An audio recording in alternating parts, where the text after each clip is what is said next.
बहुत समय पहले जब तीनों लोक स्वर्ग, धरती और पाताल में संतुलन डगमगा रहा था, तब त्रिलोकनाथ नाम के एक दिव्य योगी ध्यान में लीन रहते थे। वे किसी एक लोक के देव नहीं थे, बल्कि तीनों लोकों के संतुलन को संभालने वाले रक्षक थे। इसलिए उन्हें त्रिलोकनाथ कहा जाता था। उनका स्वरूप सरल था। कोई आभूषण नहीं, कोई सिंहासन नहीं, बस जटाएं, शांत चेहरा और आंखों में ब्रह्म के समान स्थिर प्रकाश।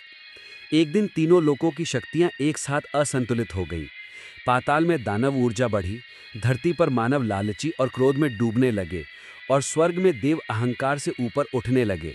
इस असंतुलन से पूरा समय चक्र टूटने लगा। देवता, महर्षि, नाग, यक्ष सब समाधान खोजते हुए त्रिलोकनाथ के पास पहुंचे। त्रिलोकनाथ ने केवल एक वाक्य बोला, जब तीनों के मन में एक ही धागा हो, तभी तीनों लोक शांत रह सकते हैं। वो धागा क्या था? सत्य का धागा। उन्होंने तीनों लोकों में एक दिव्य दीप जलाया। उसकी लौ से जो रोशनी निकली, वो किसी धर्म, किसी जाति, किसी वर्ग की नहीं थी। वो केवल सत्य की थी।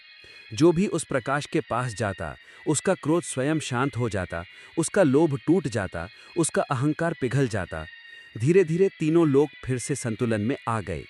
और त्रिलोकनाथ, वे फिर से ध्यान में बैठ गए, क्योंकि उनके लिए महिमा, जयकार या मंदिर जरूरी नहीं था। उनके लिए बस तीनों लोकों का संतुलन ही पूजा था।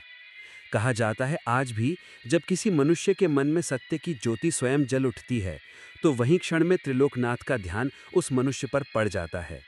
इसलिए उन्हें त्रिलोक संतुलन का रक्षक कहा गया।